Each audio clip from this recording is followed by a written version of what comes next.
Hello there everybody, this is Peter Beckenham, the Village Marketer, and as always talking to you from my little Thai village way up near the Cambodian border.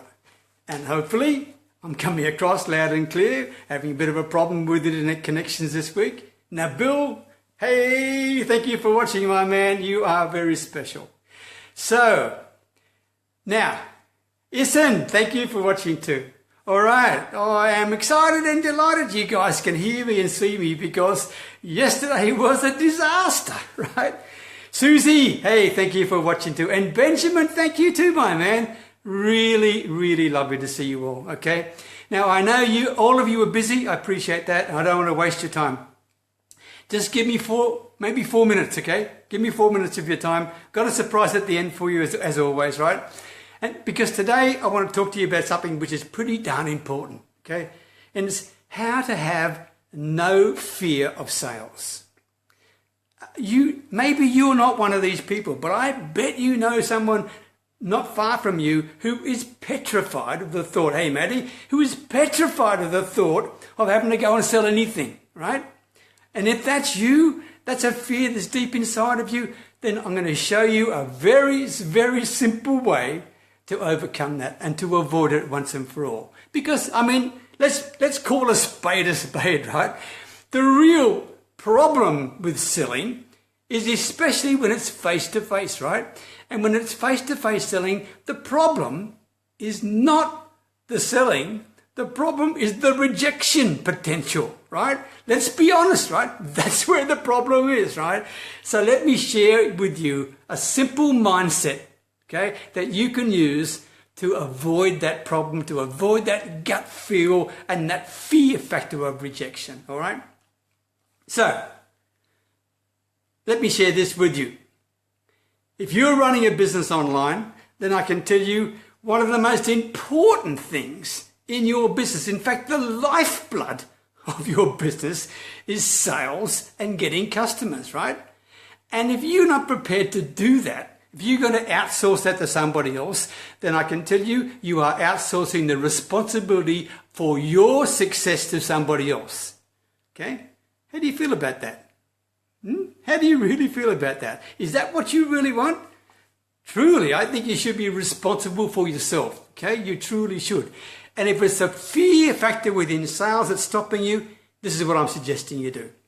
All right? 1, 3 times a day, you should be meeting with your prospective customers. 3 times a day. But you're not going with a salesperson's hat on, for goodness sake, right? You are going to do research. That's what it's all about. You are going to do research. And that's truly what it's all about. You are going to talk to that prospective customer of yours and you're going to dive deep. And you're going to ask lots of questions to try and identify not just what their pain points are or their problems or their challenges, but more than that, what are their hopes and fears and aspirations for the future? How do they feel about where they are right now? What are they going to feel like if you can solve their problem? What will be the relief factors they will feel? Get them to share with you their words and thoughts and phrases about how they would feel if you could solve their darn problem. This is not selling as far as they're concerned. This is the most helpful thing they've had all darn day, if not all week, right? Someone is prepared to listen to them. That's what you're doing. That's truly what you're doing. So if you can identify with people, not just what their current situation is now in terms of their problems, but also where they want to get to, and then help them bridge the gap. That, ladies and gentlemen, is the most exciting thing you can do for anybody. I can tell you, when you have a prospect and you expand their vision, right, and get them thinking, this is possible, maybe I can do this, right? If you can get them to think this way, then you are truly in an extraordinary, powerful position. You really are. And you haven't sold a darn thing. All you've done is helped that prospect to expand their vision and to think about their future in a way they'd not have thought before. And so that's the other factor in your mindset. The first one is the research, right? You're doing the research. You're identifying with at least 3 or 4 people every single day what their hopes, fears, problems and aspirations are, and then you're also doing it to help them. Those 2 factors in your mindset will mean that you will be perceived not as a hustling salesperson, but as someone, as almost a darn saviour to them. Because you are listening to them, you are showing interest in them, and you are there to help them. Ladies and gentlemen, I can tell you, the most professional salespeople in the world are the best researchers. Think about that. The most professional and successful salespeople in the world are the best researchers you'll ever see, because they know their market inside out and they know what makes their prospects tick. And so when you do this, it is very, very easy then to help solve the prospect's particular problem. All right? It is. And if you've got a solution that helps them, go right ahead. Now, you may call that making the sale. All right? If that's your mindset, get rid of it. I'm saying to you, you are helping the customer solve their problem. Now, you can be cheeky here, and I've done this a couple of times, okay? For example, I've said to a prospective customer, Tom, Dick, Harry, whatever your name is, okay? Would you like me to sell you the solution I think you need?